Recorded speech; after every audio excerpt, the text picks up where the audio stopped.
Hello. Okay, so this is good morning because it is 3 something in the morning.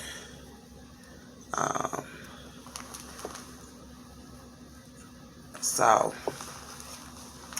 basically I ate and I fell asleep.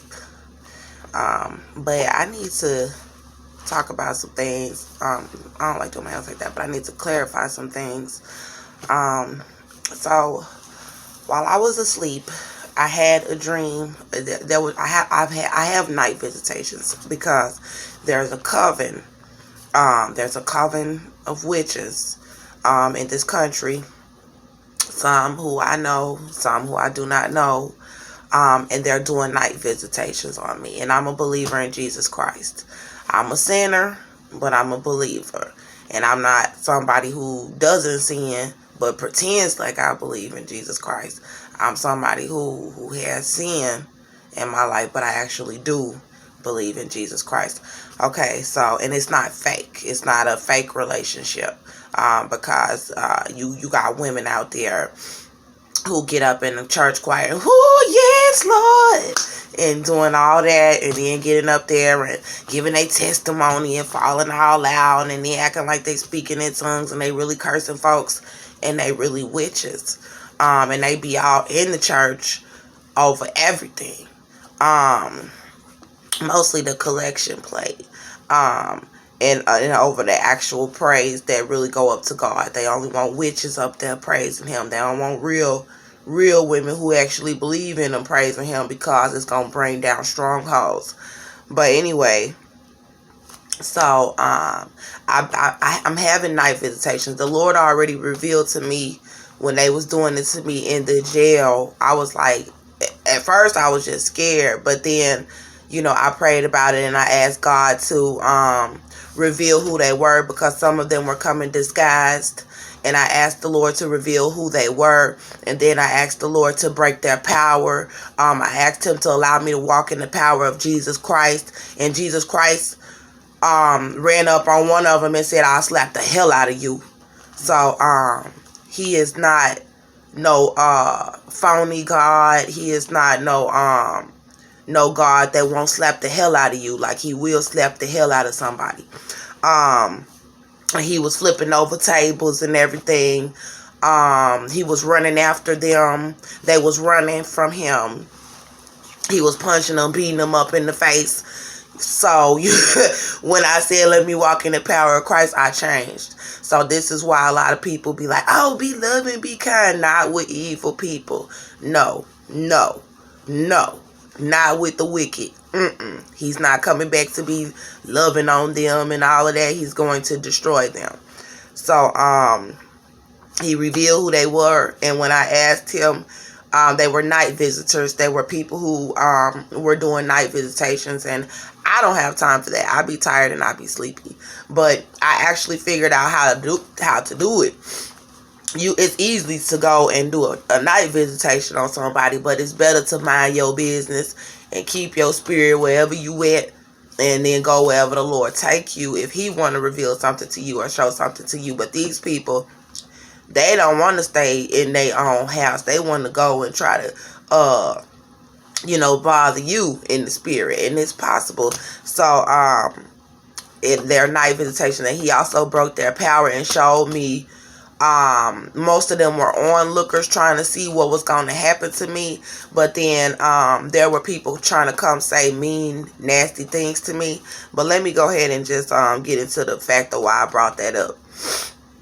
The reason why I brought that up is because it seems like when they don't really know where you are, that the night visitation will be less. But when they know exactly where you at, it seems like that's, or when they decide that they want to. And I'm noticing the more that I'm putting out information about what's really going on, the more that the night visitations are increasing, and more of the night visitors are coming and things like that. So I recently had some night visitations, you guys.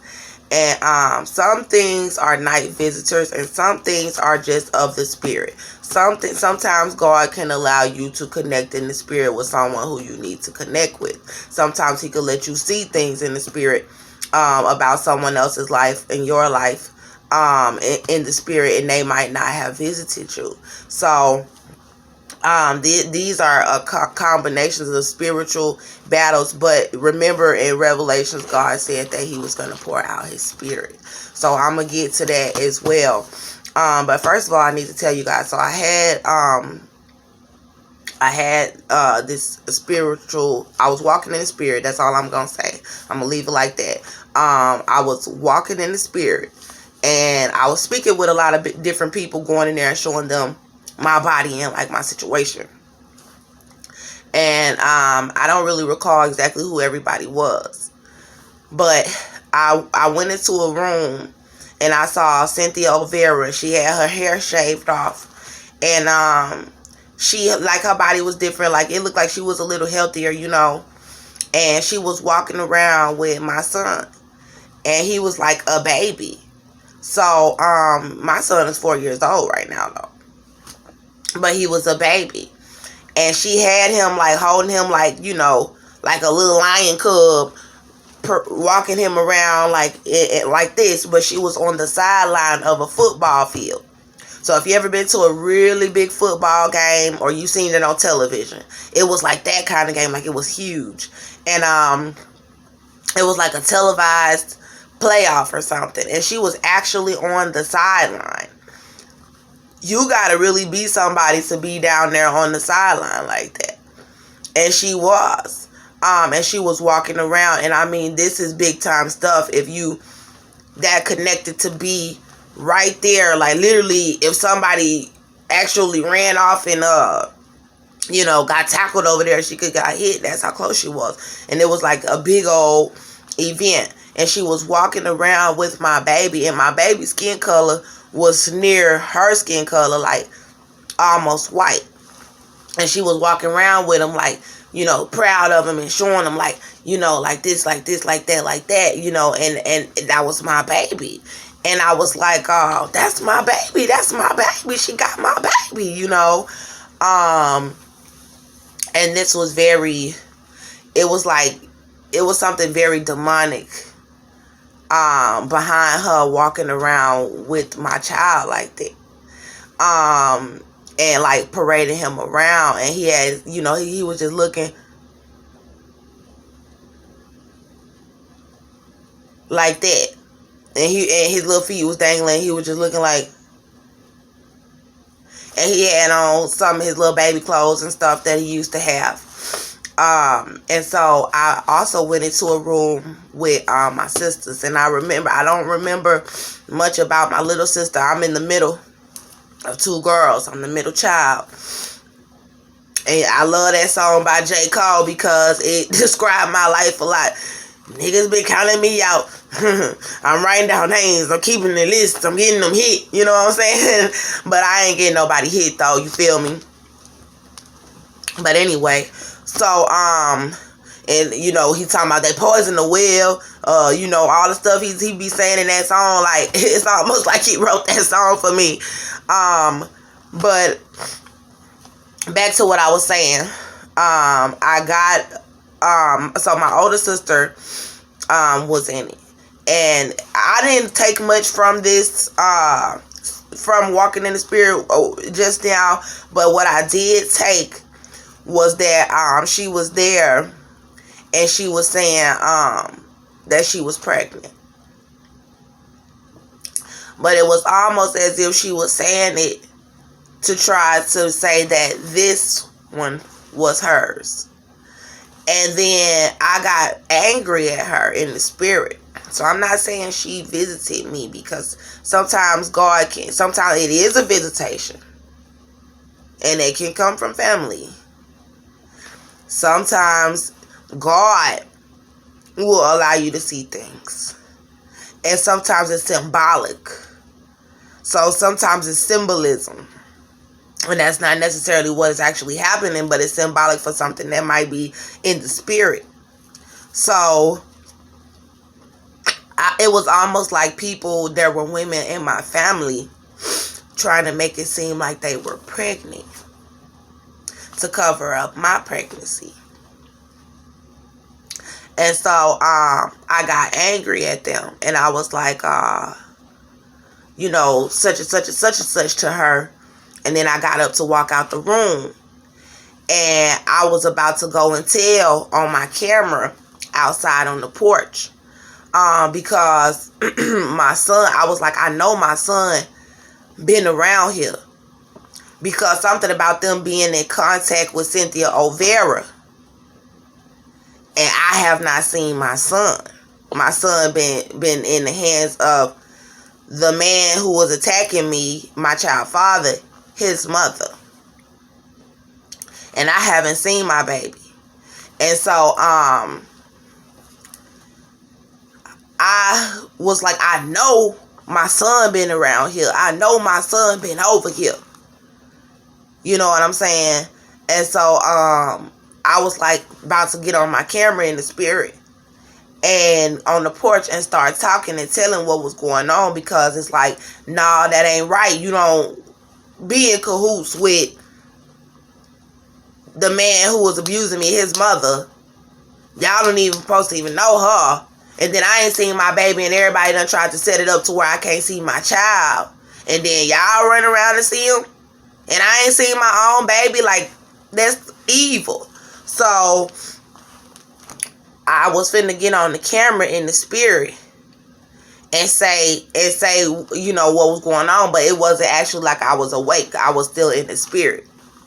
And then when I went outside, somebody grabbed me from behind, and they had on one of my little blankets. And then when they grabbed me, I was like, it was dark outside. I was like, so I've been going outside at night. You guys know I've been going outside at night. And someone grabbed me and said, it's Granny. And then she was like, they running through you. So first of all, I'm going to say this.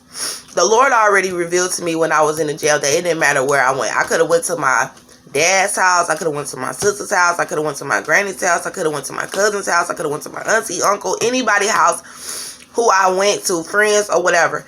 These people would have still been trying to go after me at anybody's house that I would have been at, and they still would have been trying to kill me. So that's pretty much what it would have been when I first got out. That there were people who were after me. So, first of all, what was said to me in the spirit, it was right. That's what they was doing. Because when I first got out, when I first got out, the shelter would not take me in. Then people was trying to bring me in their house, because the first person house I went to, the jail told me that I had to leave with somebody in order for them to release me. That's how they set me up, to try to sex traffic me and have me murdered. Okay, they told me that I had to leave with somebody for my safety. I called Shakina, my little sister, and I said, come and get me. She did not come. She said she was on the way. She never did show. She kept saying she was on her way. Hours went by. She didn't show. There was a man who, Kelvin and Angelica from Montgomery County, Texas, they had, excuse me. Kelvin is involved to an extent, because he was trying to have sex with me when my baby daddy was in prison, and then his baby mama was calling herself trying to fight me because I told him no, and I told her about it. But she introduced me to a man named Blackjack, and his real name is Sterling. So somebody sent Sterling up to the jail while I was in there to get information out of me and all of that old kind of stuff, and he was over there pretending like he cared about me. So when I was getting released, I called Sterling, and I was asking Sterling to come and pick me up because I needed somebody to come and get me in order for me to be released. After he came to visit me when I was in population and I told him that I was pregnant, they were denying my pregnancy and I was having contractions and everything, they drugged me back into the back of the segregated housing unit and continued to poison the hell out of me, spraying me with gas, spraying me with chemicals, and I was telling him, and he was like, oh, you basically trying to take up for the white people. Hold on.